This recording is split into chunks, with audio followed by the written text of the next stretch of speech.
Good morning friend, welcome back to my channel. তো তোমরা সবাই কেমন আছো? আশা করি সবাই খুব ভালো আছো। চলে এসেছি ছোট্ট একটা ভিডিও নিয়ে। দেখতেই পাচ্ছ আমি এখন আলপনা দিচ্ছি। আজকে হচ্ছে বৃহস্পতিবার। তো আজকের ভিডিওটা আমি আজকে শেয়ার করছি তোমাদের সঙ্গে, কারণ একদিন ভিডিও করা হয়নি, ওই জন্য এখন ডেলি ভিডিও শেয়ার করতে হচ্ছে।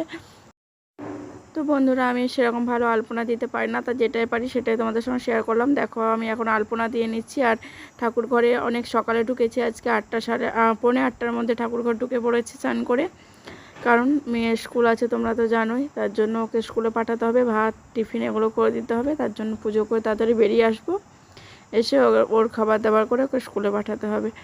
তার জন্য তাড়াতাড়ি ঢুকে পড়েছে। আর বৃহস্পতিবারে পুজো একটু সময় লাগে করতে। আর আমাদের বাড়িতে কিভাবে লক্ষ্মীর ঘট ভরে পুজো করি সেটাই তোমাদের সঙ্গে আজকে আমি শেয়ার করব। তো চলো দেখতে থাকো বন্ধুরা। আর এখন দেখো আমার ঠাকুর ঘরে কিন্তু সব ঠাকুর মোছানো, যতটা ঠাকুরে পেয়েছি ফুল টুল সাজানো, তুলসী পাতা দেওয়া, চন্দন দেওয়া, যেগুলো করা সব হয়ে গেছে মোটামুটি। এখন আমি আলপনা দিয়ে ঘট ভরবো। তো চলো সেটাই তোমাদের সঙ্গে শেয়ার করি। বন্ধুরা, মা লক্ষ্মীর ঘট ভরার জন্য সব রেডি করে নিয়েছি। কী কী লাগে তোমাদের দেখাই। এই যে একটা ঘট নিয়েছি, একটা কলা, 7টা ধান, কড়ি আর একটা কয়েন।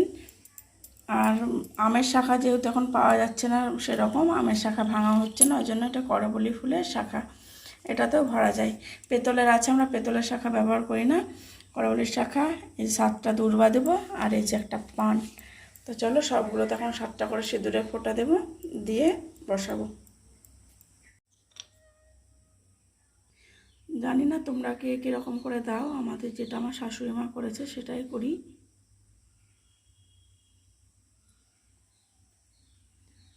6,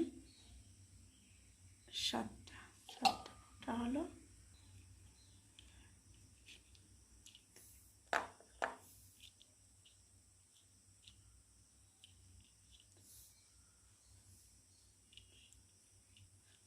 মানে দেখো এটা লাগতে চাইছে না পান। চলো এটাতে লাগিয়ে, এটা 2 হাতে না ধরলে হবে না। এখানে দেখো 7টা পান, আর 7টা দূর্বা আর 7টা ধান দিলাম। এবারে যে কয়েনটা এটা দিলাম, এর মধ্যে এবার জলটা ভরে নিই। দেখো বন্ধুরা, আমার ঘট রেডি। আর এখানে স্বস্তিক চিহ্ন দিয়েছি। এটাও 7টা ফোঁটা দিতাম, তো আমাদের যে পুরোহিত পুজো করেন, ওই পুরোহিত এসে বলেছেন না এই চিহ্নটা দিবা, তা নাহলে লক্ষ্মীর ঘট নাকি ভরা যায় না। 7টা ফোঁটা দিতে বারণ করেছে, এটা দিতে বলেছে, তার জন্য এরকমভাবেই স্বস্তিক চিহ্নটা এঁকে দিই। চলো এর ওপরে এবার 7টা দূর্বা দিই। আমরা এরকমভাবে ভরি। কারো যদি কিছু মনে হয় ভুল ত্রুটি হয়েছে তো প্লিজ একটু বলে দিও। আমার শাশুড়ি মা যেরকম করতো আমরা সেরকমভাবেই করছি আর কি, ঘরটা ভরছি। এবার চলো বসিয়ে দিই।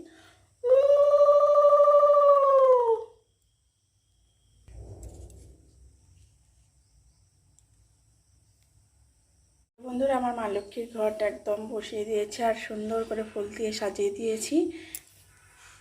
এই যে দেখতে পাচ্ছ, সুন্দর করে ফুল দিয়ে সাজিয়ে দিয়েছি। এবার চলো ভোগের থালাগুলো রেডি করে নিই, আর ধূপ প্রদীপটা রেডি করে নিই। যেদিন যেরকম ফুল থাকে সেদিন সেরকমভাবেই সাজানো হয় ঠাকুরকে। এই যে রাধাকৃষ্ণ। আর মেয়ের স্কুল আছে, ওই জন্য একটু তাড়াতাড়ি করার চেষ্টা করছি। তো চলো বন্ধুরা, আবার পরে আসছি। যে বন্ধুরা, ধূপ প্রদীপ জ্বালিয়ে নিয়েছি দেখো। আর বৃহস্পতিবার বলে কি বাঁ দিকে নাকি ধূপ প্রদীপ দিতে হয়, ঠাকুর যেদিকে থাকে বাঁ দিকে।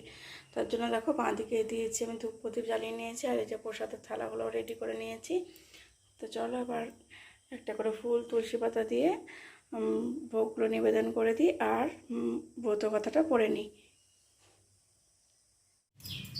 দোল পূর্ণিমা নিশি নির্মল আকাশ, মৃদুমণি বইতেছে মলয় বাতাস, লক্ষ্মী দেবী বামে করে বসি নারায়ণ, করিতেছে নানা কথা সুখে আলাপন, হেনকালে বিনা করে এলো মুনিবর, উপনীত আসি বৈকুণ্ঠ নগর, ধীরে ধীরে যুগের কইলা প্রণতি, কইলেন নারদমণি লক্ষ্মী দেবী পতি, কি কারণে আজ তার লক্ষ্মী জিজ্ঞাসিলা, পদোন্নতি পুনরায় নিশে নিবেদিলা, কেন বাঙ্গ নরপতি তব অবিচার, চঞ্চল চপলা প্রায় ফিরে দ্বার দ্বার, ক্ষণকাল তর তব নাহি কথা স্থিতি, সেই হেতু নরনারী ভোগের দুর্গীতি, শত কুটিরত নরনারীগণ অসহ্য যতন পায় দেখি অনুক্ষণ, অন্যভাবে শীর্ণকাল বলিহীন দেহ, সেই কষ্টে আত্মহত্যা করিছে কেহ কেহ প্রাণাধিক পুত্রকন্যাগণে, করিতেছে পরিত্যাগ অন্যের কারণে, বলদেবী কৃপা প্রকাশিয়া কৃপা পেরে ফলে বিষম দুর্ভিক্ষ সদা মর্তবাসী জলে এতে শুনিয়া লক্ষ্মী দুঃখিত অন্তরে কহিলেন তৎপর পূর্ণমণি বরে মর্তবাসী দুঃখ পায় শোকের বিষয় দুষ্কৃতি ফল বা জানিবে নিশ্চয় চঞ্চলা আমারও বলে কিসেরও লাগিয়া ইহার কারণ বলি শোনো মন দিয়া। বন্ধুরা পুরো বইটা যদি পড়তে যায় তাহলে ভিডিওটা অনেকটাই বড় হয়ে যাবে, তো আমি পুরো বইটা পড়ে নিই, তারপর তোমাদের সঙ্গে লাস্টে আবার আসছি, কারণ অনেকটা বড় বইয়ের এটা মানে লক্ষ্মীর পাঁচালীটা অনেকটাই বড়, তো পুরোটা পড়ে নিই, তারপর তোমাদের সঙ্গে আবার আসছি।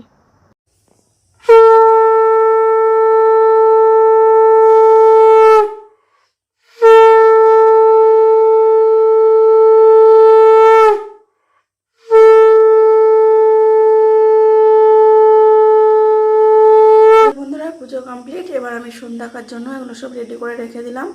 সন্ধ্যাতে এগুলোতে 4টে বা 5টা ভোগ লাগে, আজকে বৃহস্পতিবার 5টা লাগে, আর বাকি দিন 4টে থালায় ঠাকুরকে খেতে দিই। তো এই যে সন্ধ্যার জন্য রেডি করে রেখে নিলাম, আর এই যে প্রসাদ নিয়ে নিয়েছি, চলো পরে দেখা হচ্ছে। এই যে বন্ধুরা দেখো, মেয়ের জন্য টিফিন রেডি করে দিলাম, এতে সুজি লুচি আর হচ্ছে আলুর তরকারি। আর